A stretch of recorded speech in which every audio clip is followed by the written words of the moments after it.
समाचार सेवा प्रभाग से प्रस्तुत है हमारा साप्ताहिक कार्यक्रम पब्लिक स्पीक।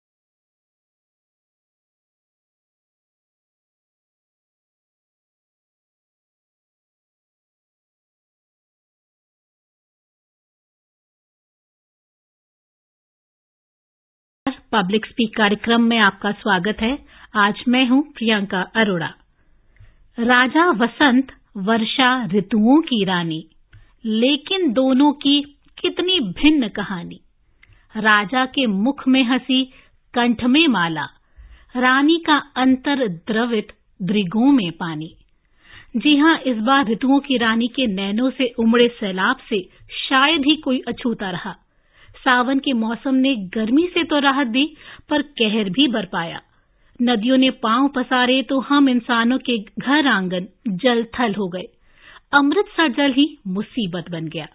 तो इस मुसीबत में बचाव के क्या उपाय करें ताकि खुद को और अपनों को सुरक्षित रख सकें? आज हम चर्चा करेंगे पब्लिक स्पीक के इस अंक में इसी विषय पर।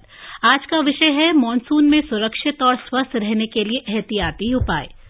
इस पर आपके सवालों के जवाब देने के लिए हमारे साथ हैं राष्ट्रीय आपदा प्रबंधन प्राधिकरण एनडीएमए के सदस्य डॉक्टर कृष्ण एस वत्स और एम्स नई दिल्ली के चिकित्सा विभाग के प्रोफेसर पीयूष रंजन।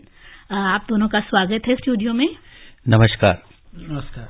श्रोताओं, आप के सवालों का इंतजार है। आप 23314444 या 23717106 और 23421050 पर फोन कर अपने सवाल पूछ सकते हैं। इनसे पहले दिल्ली का कोड 011 लगाना न भूलें। इसके अलावा व्हाट्सएप नंबर 9289094044 पर भी प्रश्न भेजे जा सकते हैं। आप हमारे Twitter handle @AIR News Alerts पर भी #AskAIR के जरिए सवाल पोस्ट कर सकते हैं। ये कार्यक्रम हमारे mobile app news on AIR और दूरदर्शन की DTH सेवा पर भी उपलब्ध है। तो सबसे पहले आपसे शुरू करते हैं डॉक्टर वत्स। किसी आपदा से निपटने में हम जानना चाहेंगे कि एनडीएमए की क्या भूमिका रहती है?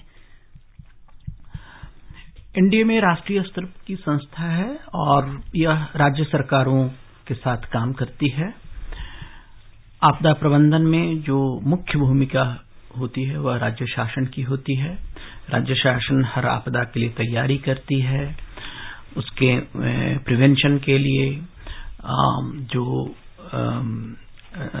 आपदा के कारण जो चुनौतियां आती हैं, जो आवश्यकताएं उत्पन्न होती हैं, उन सबों के लिए राज्य शासन तैयारी करती है और एनडीएमए इन सब कार्यों में राज्य शासन को मदद करता है, मार्गदर्शन करता है, दिशा निर्देश इश्यू करता है, गाइडलाइंस और पॉलिसीज बनाता है और अगर उनको आर्थिक संसाधनों की आवश्यकता हो तो उन सब के लिए भी जो असेसमेंट है और जो पैसों की जरूरत होती है, निधि की जरूरत होती है, उसमें भी एनडीएमए मदद करता है। प्रोफेसर रंजन, बाढ़ का पानी जब उतरता है तो अपने साथ गंदगी छोड़ जाता है और इस गंदगी के कारण बीमारियों की बाढ़ लगनी शुरू हो जाती है। तो ऐसे में क्या जो मेन बातें हैं उनको ध्यान में रखना चाहिए? जी, आपने बिल्कुल सही कहा। दरअसल प्रकृति हमें वही लौटाती है जो हम प्रकृति को देते हैं और आसपास जो फिर पिछले कुछ वर्षों में जो हम लोगों ने प्रदूषण फैलाया है वह हमारे पास आता है। और जब कभी भी बारिश होती है तो बारिश की वजह से तो जो जल है वो दूषित हो जाता है और बहुत सारी वाटर बॉर्न डिजीज जैसे कि डायरिया, हेपेटाइटिस, आंत्रस्रोत, ये सारी बीमारियां होने लगती हैं। और उसके साथ साथ जो है वो मच्छर के बहुत ज्यादा प्रजनन होने की वजह से भी मच्छर काटने के कारण जो वेक्टर बॉर्न डिजीज होते हैं उनकी भी समस्या सामने आ जाती है। सबसे पहले हमारे श्रोता जुड़ गए हैं मध्य प्रदेश के सागर से विपिन जी। हेलो। हाँ मैम, नमस्ते। मैं विपिन कटारे सागर से बात कर रहा हूँ। नमस्कार विपिन जी, स्वागत है कार्यक्रम में। सवाल पूछें। जी मैम, मेरे 2 सवाल हैं। पहला सवाल ये था कि जहाँ पर भी बाढ़ आती है या फिर हमें अलर्ट किया जाता है कि घर छोड़ दिया जाए, तो उस समय हमें क्या क्या चीजें अपने साथ लेके जाना चाहिए और क्या क्या व्यवस्था घर पे करनी चाहिए, उसके बाद जाना चाहिए। और दूसरा सवाल ये था कि हम आए दिन देखते हैं न्यूज में कि बहुत सारे लोग वीडियो देखते हैं कि रिस्क लेते हैं, बाढ़ की जगह पे जाते हैं या फिर गाड़ियां निकालते हैं या फिर कुछ पाइप वगैरह से जाते हैं, तो ये रिस्क लेते हैं, इस पर कोई कार्रवाई होती है? तो इस पर क्या कहना चाहिए आप? डॉक्टर वत्स, तो जब आपको घर छोड़ने को कहा जाता है और किसी सुरक्षित जगह में जाने को कहा जाता है, उस समय यह आवश्यक है कि घर में जो बहुमूल्य सामान है उनको किसी सुरक्षित जगह में रखें और फिर कुछ जो आवश्यक खाने पीने की चीजें हैं, बैटरी है, टॉर्च है, जो दवाइयां हैं, पीने का पानी है, ये सब जो और थोड़े बहुत जो आवश्यक जो रोजमर्रा की चीजें होती हैं, बिल्कुल आवश्यक, उन सबको आप एक साथ लेकर के आप सुरक्षित जगह पर जाएं। घरों को ऑफ कोर्स सुरक्षित रखें और कई स्थिति में देखा गया है कि पूरी कम्युनिटी साथ आ जाती है और घरों की सुरक्षा का भी ख्याल रखती है। तो यह आवश्यक है कि आप अपनी सुरक्षा को प्राथमिकता दें और जब कहा जाता है कि घर को छोड़कर आप सुरक्षित जगह पर जाएं तो वह सलाह अवश्य माने। कई स्थितियों में लोग जाने के लिए बहुत ही अनविलिंग होते हैं, तो ऐसी बात नहीं होनी चाहिए। जहां तक जब नदी का पानी का जब स्तर बढ़ता है तो ट्रैवल करने से बचना चाहिए, गाड़ियों पर चलने से बचना चाहिए। कई खतरे हैं और ट्रैफिक की भी स्थिति गंभीर हो जाती है। गाड़ी भी खराब, अगर गाड़ी खराब हो गई तो पूरा का पूरा ट्रैफिक जैम हो जाता है। फिर कई स्थितियों में बड़ी दुर्भाग्यपूर्ण स्थिति भी हुई है जब गाड़ी का दरवाजा वगैरह पानी तेजी से बढ़ने के कारण गाड़ी का दरवाजा लॉक हो जाता है, फिर लोग निकलने में उनको दिक्कत होती है। तो ये सारी बातें हैं। तो जब भी पानी का स्तर जब ऊपर बढ़े तो अपनी गाड़ी को एक जगह किनारे रखें और गाड़ी से निकल जाएं, गाड़ी को न चलाएं। और दूसरा प्रश्न जैसे ये था कि लोग अक्सर मतलब एक तरह से कह सकते हैं एडवेंचर के लिए जाते हैं बाढ़ वाली जगहों पर या वीडियो बनाने के लिए जाते हैं, तो ऐसे लोगों के खिलाफ कोई कार्रवाई का प्रावधान है? जो हमारे जो रिस्पॉन्डर्स हैं ना, वो और ट्रैफिक पुलिस ये सब इस बात के लिए हमेशा उनकी तैयारी रहती है कि ट्रैफिक और जो अनावश्यक जो वाहन हैं उनको सड़क से दूर रखा जाए और लोगों का जमाव न हो, क्योंकि हर जमाव, हर अनावश्यक जो मूवमेंट है वह एक खतरे का कारण होता है। इसलिए अपने आप को भी सुरक्षित रखें और दूसरों की जान भी जोखिम में न डालें। मध्य प्रदेश से एक और श्रोता जुड़े हैं, राजेश अग्रवाल जी। हेलो। आपको मैडम नमस्ते और एक्सपर्ट साहब को भी मेरा नमस्कार। नमस्कार। निवास मध्य प्रदेश से बोल रहा हूँ मैं, राजेश अग्रवाल जी। हाँ मैडम, मेरा सवाल ये था कि जैसे मच्छर इस मौसम में ज्यादा पनपते हैं, बारिश का पानी जमा हो जाता है तो बच्चों को ज्यादा काटते हैं, तो क्या उपाय किए जाएं इसके लिए? प्रोफेसर रंजन जी, मच्छर से बचने के लिए 2-3 उपाय हम लोग कर सकते हैं। सबसे पहले हर सप्ताह एक दिन 1 घंटा जरूर निकालें अपने आसपास आधे किलोमीटर की दूरी में जहां कहीं भी जल जमाव की समस्या हो सकती है उसे जल का जमाव न होने दें, नंबर 1। नंबर 2, ये इस सीजन में जब कभी भी बच्चे या बुजुर्ग जो कोई भी घर के बाहर निकलें तो पूरी आस्तीन वाले कपड़े पहने, जैसे कि ज्यादातर बांह में आपके पैरों पर यहाँ पर मच्छर काट सकते हैं, तो उसे आप जब ये शर्ट पूरे बाजू वाली शर्ट और पैंट पहनेंगे तो मच्छर वहां पर नहीं काट पाएंगे। साथ ही साथ जो मॉस्किटो रिपेलेंट जो है उसका आप प्रयोग करें और रात को सोते समय मच्छरदानी का प्रयोग करें। इन सभी आसानी से जो आप प्रयोग कर सकते हैं इन सभी चीजों का, और अपने आप को मच्छर काटने और उससे होने वाली बीमारियों से बचा सकते हैं। सबसे ज्यादा जरूरी है कि पानी का जमाव न होने दें। जी। एक और श्रोता जुड़े हैं बिहार के दरभंगा से, मोहन पासवान जी। हेलो। हेलो, नमस्ते मैडम। नमस्कार जी। आपका सवाल क्या है? सवाल है सर को प्रणाम। नमस्कार जी सर। सर, मौसम परिवर्तन होने पर क्या क्षेत्रीय आधार पर भी मौसम अपना प्रभाव डालता है क्या? जो सर्दी जुकाम अथवा अन्य बीमारियां हो जाते हैं लोगों को, और सर कि ये ठनका का गिर जाना, किसान मजदूरों का खेतों में मर जाना, जी। इसके लिए सर क्या बचा जा सकता है इससे? जी प्रोफेसर रंजन जी, जैसा उन्होंने बताया कि कई बार जो है वो बिजली के गिरने की वजह से जो है लोगों की मृत्यु हो जाती है। तो ऐसे समय में ये जरूरी है कि जब कभी भी तेज बारिश या बादल के ये गरजने और बिजलियों के कड़कने की आवाज सुनाई पड़े और ऐसा अंदेशा हो, तो आप अपने आप को खुले में न रखें। और ऐसे समय में अगर अचानक बारिश हो जाए तो आप कभी भी पेड़ के नीचे न रहें। पेड़ के नीचे रहने से ऐसी दिक्कत आ सकती है। घर के अंदर रहें। और जब कभी भी अगर आप देखें कि वो कोई अगर विशेष तौर पर जबकि बिजली के पोल होते हैं, वहां पर अगर कोई तार अगर टूटी हुई है और आसपास वो किसी पानी में अगर वो ये गिरा हुआ है, तो अपने आप को उस पानी से के संपर्क में आने से रोकें। तो ऐसे कुछ आप सावधानियों का प्रयोग करके आप अपने आप को जो इलेक्ट्रिक शॉक जो है उससे अपने आप को बचा सकते हैं। डॉक्टर वत्स जी, जैसे हम बाढ़ का प्रकोप देख रहे हैं और अगर ऐसा होता है, मान लीजिए कोई बाढ़ में फंस जाता है, तो और अगर मरीज है उसको आपात चिकित्सा पहुंचानी है, तो वो कैसे हेल्प के लिए, कैसे मदद के लिए बता सकता है, या कोई और माध्यम है जिस तरह से उस तक पहुंचाई जा सकती है? इन सारी स्थितियों में पुलिस को कांटेक्ट करना आवश्यक है। और ऐसी सारी स्थितियों में जहां पुलिस है, पुलिसकर्मी हैं, हमारे यहाँ एक आपदा मित्र का स्कीम है, तो कई लोग हैं जो वॉलंटियर के रूप में काम करते हैं। तो ऐसे लोगों को आप अगर संपर्क करें या किसी स्थानीय प्रशासन में किसी को भी आप संपर्क करें कि स्थिति ऐसी है और आपको मदद की आवश्यकता है, तो बहुतांश केसों में आपको मदद मिलती है।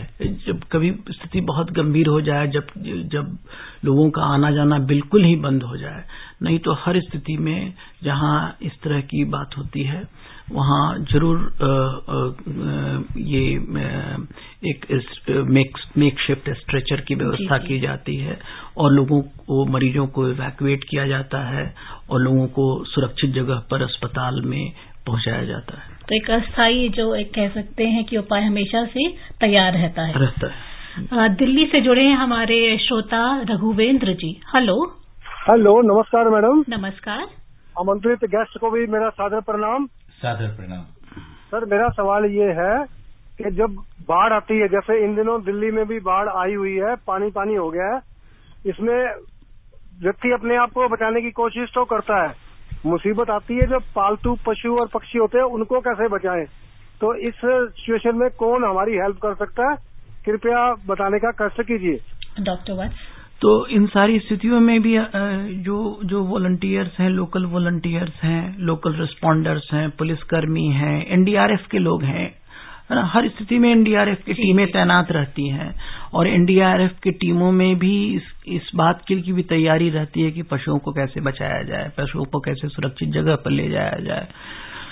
जनरली बाढ़ की स्थिति में कोई ऊंची जगह निर्धारित की जाती है जहां पशुओं को रखा जाए या किसी मकान के ऊपर में उनको पहुंचाया जाए। तो पशुओं के लिए जो आश्रय स्थल की व्यवस्था की जाती है और एनडीआरएफ, एसडीआरएफ, वॉलंटियर्स, ये सब जो है उनके काम का यह आवश्यक भाग है। तो आप उनको संपर्क करें अगर कोई पशु इस स्थिति में फंसा हुआ है। बहुत सारे ऐसे केसेस होते हैं जहां की गाय, भैंसें, उनको भी बाहर निकाल करके सुरक्षित जगह पर रखा जाता है। ये समस्या गांव में और ज्यादा है शहरों की अपेक्षा, क्योंकि गांव में किसान हमेशा उनके पास जानवर रहते हैं और उनको सुरक्षित जगह पर रखना उनके लिए एक बहुत बड़ी जिम्मेदारी बनती है। क्योंकि उनके पास अगर इंटरनेट का भी साधन नहीं है या जैसे कुछ और हेल्पलाइन नंबर है जिसके जरिए वो अपील कर सकते हैं अपनी 112 नंबर जो कॉमन नंबर है, हाँ, उस पर आप लोगों को आप मदद के लिए फोन कर सकते हैं। लेकिन जनरली आसपास के क्षेत्रों में जहां कहीं भी बाढ़ का पानी बढ़ता है तो टीमें तैनात की जाती हैं। तो नियंत्रण कक्ष है एक जिसका नंबर है 112, उस पर आप कॉल करके किसी तरह की भी जो मदद की जरूरत है उसके लिए आप बता सकते हैं। डॉक्टर वत्स, जैसे अभी हम इस बारे में बात कर रहे थे, तो एक एनडीएमए ने जैसे किसी भी आपदा जैसे मूसलाधार वर्षा हो या लू की अत्यधिक भीषण स्थितियां हो, उसके लिए पूर्व चेतावनी बताने के लिए common alerting protocol based integrated alert system सचेत जिसे नाम दिया गया है वो शुरू किया गया है। तो ये प्रोटोकॉल क्या है और इससे आम लोगों तक कैसे चेतावनी पहुंचाई जा सकती है? तो इस सचेत के माध्यम से जो अर्ली वार्निंग एजेंसीज हैं, तो हमारे यहाँ भारतीय मौसम विज्ञान है IMD, केंद्रीय जल आयोग, सेंट्रल वाटर कमीशन, तो इस तरह की जो संस्थाएं हैं जो कि अर्ली वार्निंग इश्यू करती हैं, उनकी अर्ली वार्निंग को लोगों तक पहुंचाने की व्यवस्था यह सचेत करती है। यह जो है सो मोबाइल फोन के माध्यम से, रेडियो के माध्यम से, टेलीविजन के माध्यम से, तो जितने भी संचार साधन हैं उनके माध्यम से लोगों तक यह सारी जानकारी जल्द से जल्द पहुंचाई जाए। और इसमें SMS लोगों तक दिया जाता है, लोगों के फोन पर पहुंचाया जाता है। अब हम कोशिश कर रहे हैं कि सेल ब्रॉडकास्ट भी करें। तो इन सब के संचार साधनों के माध्यम से लोगों तक जल्द से जल्द यह कोई भी जो पूर्व सूचना है कि बारिश की स्थिति कितनी गंभीर है, पानी का स्तर बढ़ रहा है, तो इन सारी बातों की जानकारी लोगों तक पहुंचाई जाती है। और एक और जैसे प्रश्न पूछना चाहूंगी प्रोफेसर आपसे कि जैसे टाइफाइड, हेपेटाइटिस ए, डायरिया जैसे ये जो बीमारियां हैं वो आम देखने को मिलती हैं, तो इसके बारे में एक संक्षिप्त में आप बताएं कि क्या क्या लक्षण होते हैं और क्या तुरंत आपको करना चाहिए इसके लिए? देखिए, टाइफाइड और हेपेटाइटिस और पीलिया जिसके बारे में आपने बातें की, ये सभी वाटर बॉर्न डिजीज होती हैं जो कि दूषित जल के, संक्रमित जल के पीने या उसके उपयोग के कारण होता है।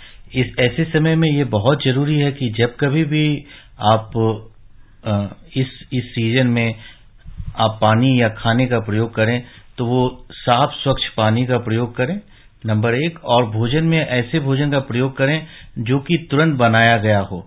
जैसे जो कई बार जो है वो सब सुबह का खाना शाम को या अगले दिन खाने की ऐसी प्रवृत्ति होती है, तो जब ये बरसात के समय में ये खाना जल्दी ये खराब हो जाता है और इसके कारण फूड बॉर्न डिजीज जो है वो होने की समस्या रहती है। साफ स्वच्छ पानी के लिए कई बार जैसे कि बाढ़ के समय में या ऐसे समय में जबकि आसपास पानी ज्यादा भर गया हो तो जो नॉर्मल वाटर सप्लाई जो होता है वो कम हो जाता है। ऐसे में लोग घर में ही जो प्रयोग किया गया जो पानी, जो नॉर्मल जो होममेड फिल्टर होता है, जैसे 3 घड़ा ले लें और घड़े के ऊपर में जो है अलग अलग स्तर का जो है वो आप पत्थर और बालू को जमा कर लें और इसके बाद पानी को एक के बाद एक ये करके जो है आप ये फिल्टर कर सकते हैं और जो फिल्टर्ड वाटर हो उसको आप उबाल करके पी सकते हैं। इन सभी चीजों के प्रयोग के बाद जो आपके जो food and water borne disease जो है, विशेष तौर पर टाइफाइड या फिर हेपेटाइटिस की समस्या जो होती है, उससे आप अपने आप को बचा सकते हैं। व्हाट्सएप पे एक सवाल आया है प्रज्ञा यादव का, 7वीं कक्षा की विद्यार्थी हैं। उन्होंने लिखा है कि what are the wrong things that most people do in strong monsoon and what are the rules to be followed to stay safe? देखिए, मॉनसून के समय में ये सबसे ज्यादा जरूरी है कि उस दौरान जब तेज बारिश हो रहा हो तब अपने आप को आप कोशिश करें कि घर के अंदर रहें या घर के बाहर हो और सड़क पर या बाहर के समय में बारिश हो गई हो तो अपने आप को सुरक्षित स्थान पर रखें। बिजली के चमकने, कड़कने और ये सभी चीजों से आप अपने आप को बचाने के लिए जो है, जैसा कि मैंने पहले बताया कि खुले में रहना या पेड़ के नीचे में आश्रय लेने से अपने आप को बचाएं और इन सभी चीजों का प्रयोग करके आप अपने आप को मानसून के समय में बचा सकते हैं। विशेष तौर पे जो ग्रामीण इलाके में जो लोग रहते हैं, ऐसे जगह पे जो है सांप काटने, सर्पदंश की समस्या जो है वो बहुत ज्यादा बढ़ जाती है। तो इसके लिए जरूरी है कि वो आप अपने आप को इस बात के लिए देखें, जो स्नेक बाइट और स्कॉर्पियन बाइट जो है उसे अपने आप को बचाएं। खाली पैर चलने से बचें। हाई बूट वाले जो जूते हैं उसको पहन करके आप खुले में जाएं। ऐसे कुछ चीजों का प्रयोग ये सावधानियां जो हैं वो आपको जरूर रखनी चाहिए। जी डॉक्टर वत्स, मौसम का ये जो मिजाज है वो हर बार रहता है, कभी कम कभी ज्यादा। तो आम लोगों को आपदाओं का सामना करने के लिए किस तरह की तैयारी रखनी चाहिए, विशेषकर जहां आपदाओं का जो खतरा है वो ज्यादा रहता है और पहाड़ियां, समुद्र के जो तटीय इलाकों की बात करें तो? रेडियो पर समाचार सुने जी, पूर्व सूचना का ध्यान रखें, हर अर्ली वार्निंग का, और जो बारिश हो रही है उसका अनुमान लें, कितनी बारिश हो रही है और किस बारिश से बाढ़ की संभावना है, किस बारिश से पेड़ों के गिरने की संभावना है। जी, पेड़ों के गिरने से काफी मृत्यु होती है, दीवार के गिरने से मृत्यु होती है। तो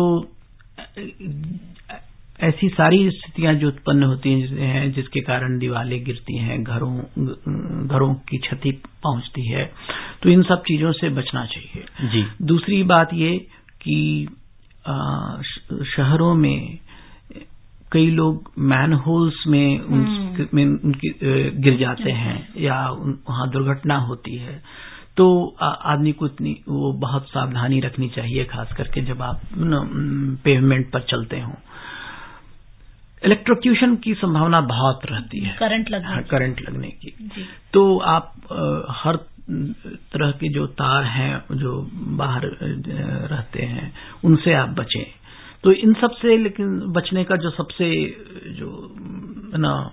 मुख्य तरीका है वो है कि आप सुरक्षित जगह पर रहें, आप अपने घर पर रहें, आप घर से ना निकलें और किसी तरह का अनावश्यक जोखिम न लें।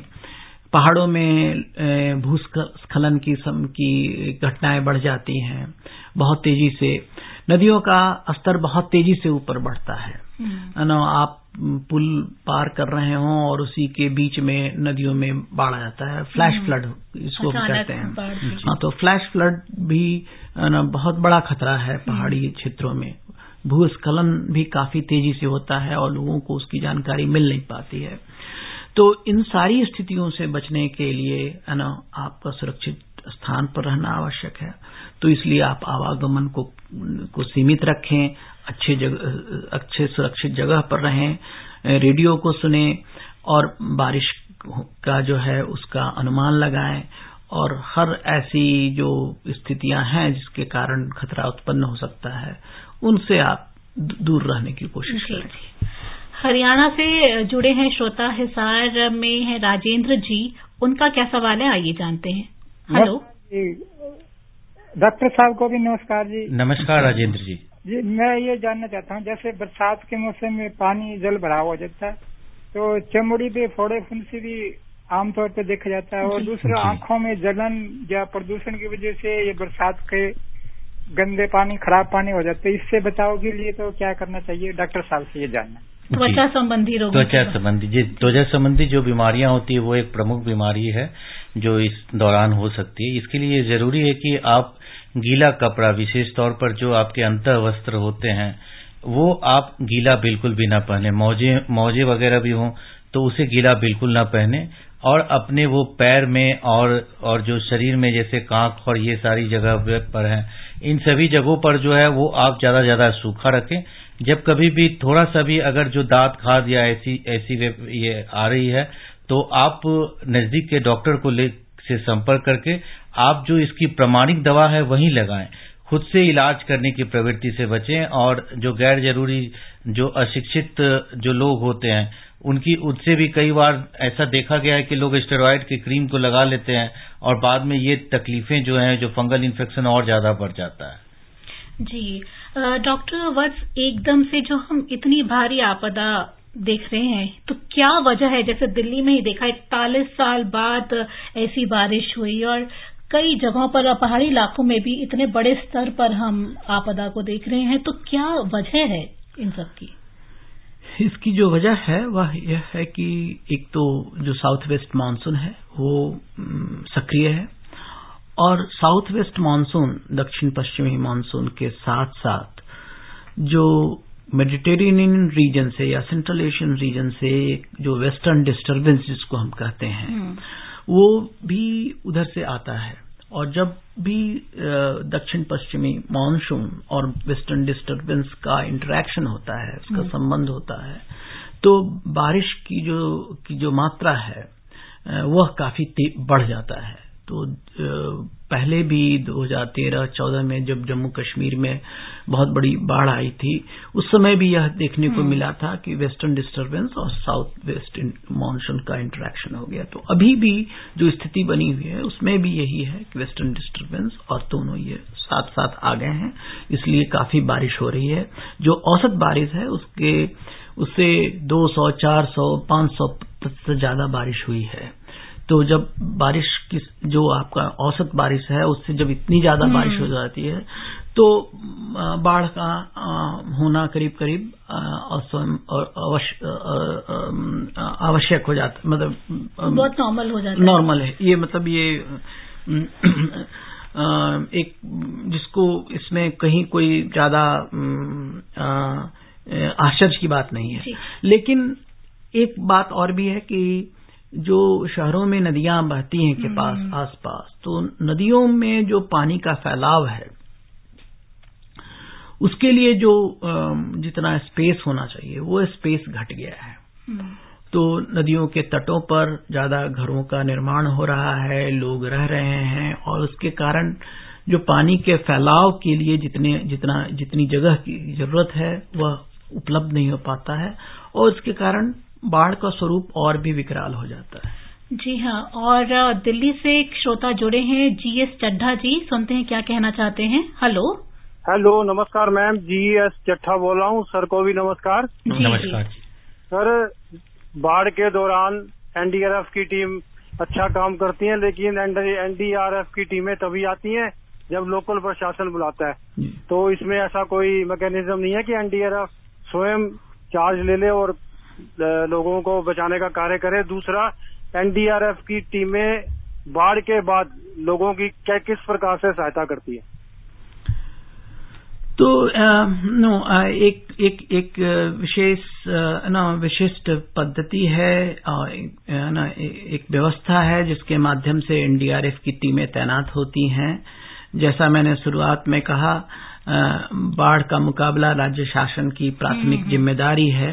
तो जब तक राज्य शासन इसके लिए रिक्वेस्ट न करें तब तक एनडीआरएफ की टीमें तैनात नहीं की जाती हैं, और ऐसा करना जो है सो जो हमारी जो देश में जो स्थापित पद्धति है उसके विरुद्ध होगा, तो यह एडविजेबल नहीं है। लेकिन राज्य शासन हमेशा एनडीआरएफ की टीमों के लिए रिक्वेस्ट करते हैं, हमेशा। वो उसके लिए कुछ कहने की जरूरत नहीं होती है, वो एक आवश्यक कदम होता है राज्य शासन के लिए।